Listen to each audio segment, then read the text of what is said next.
Long ago, in the deep woods that carpet northern Wisconsin and the Upper Peninsula of Michigan, a railway brakeman was trying to flag an oncoming train to let him know that there were cars stopped in the middle of the track.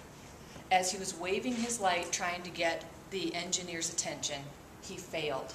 The oncoming train collided with the cars and he died.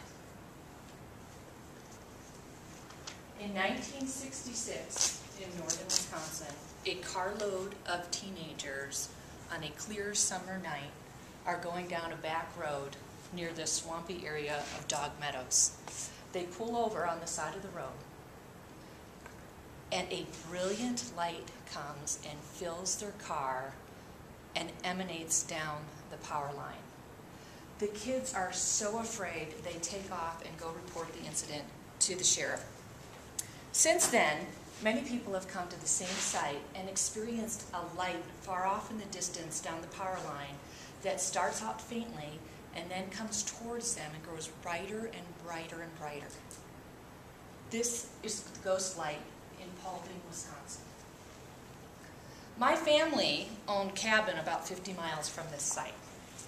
And every summer, we would have other friends come to visit us on their vacation for a week.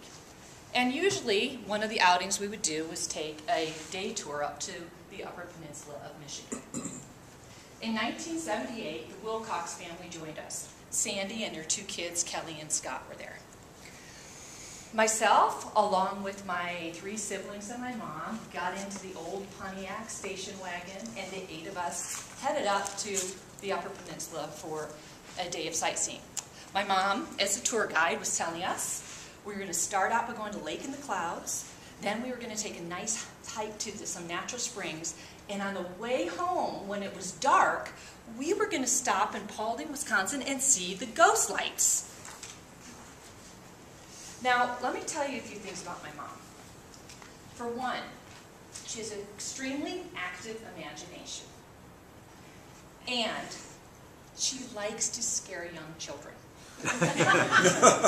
She was the one that planted the idea that the boogeyman lived in our basement. When you're hiking, there's probably a bear around every bend in the corner. And ghosts are for real.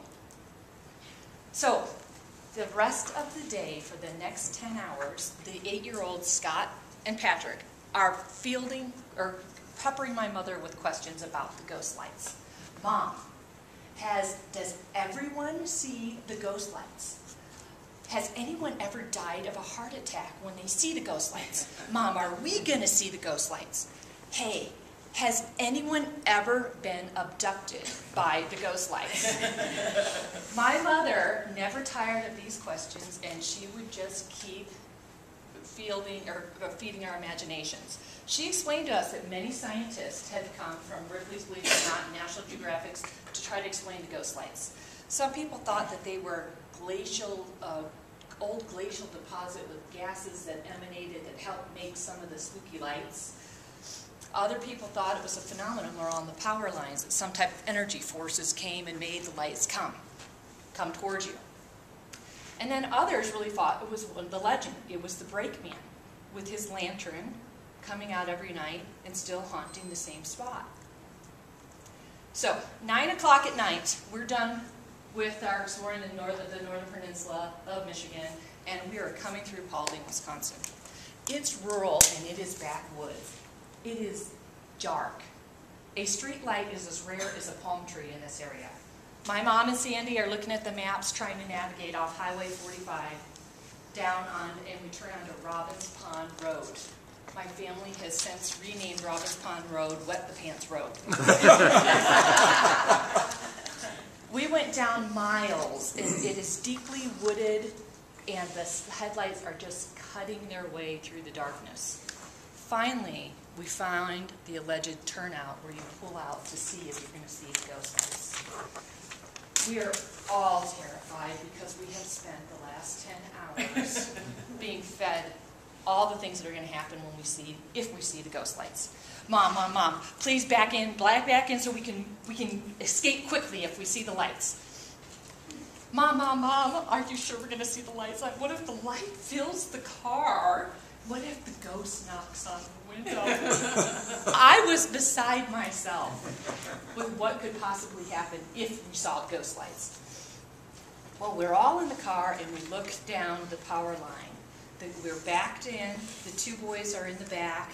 We're glued to it thinking, what are we going to do if we see the lights? About 5 minutes later, in the distance down the power line, we see a really faint light. At first I thought it might be my imagination, but no. It's a faint light, and just as the story said, it was getting closer and closer and brighter, and it was coming towards us. All pandemonium broke out in the station wagon. The two boys in the back are screaming as their faces are plastered to the back window. The girls are shouting at my mom, "Please, Mom, get out of here! Mom, go! We gotta get out!" My mom is really in shock because the ghost light actually exists and it is coming towards us. So she steps on the gas, we pull out of Robbins Pond Road, Wet the Pants Road, and for miles we drive all the titter until we finally regain our composure and exchange stories. All of us saw the exact same thing, the small light emanating, getting brighter and brighter until it came towards us. What a phenomenon and what an experience to see the ghost light. To this day, we recount the story of the Paulding ghost lights with a lot of humor. Surprisingly, none of us have been inspired to go back and see it again, nor to solve the mystery. So, if you are ever in northern Wisconsin and want a great family adventure, I suggest you go see the ghost lights in Paulding. Since then, they have had some scientific evidence of what has happened and what is causing this. But if you want to know, you'll have to come to coffee with me and I will explain it to you.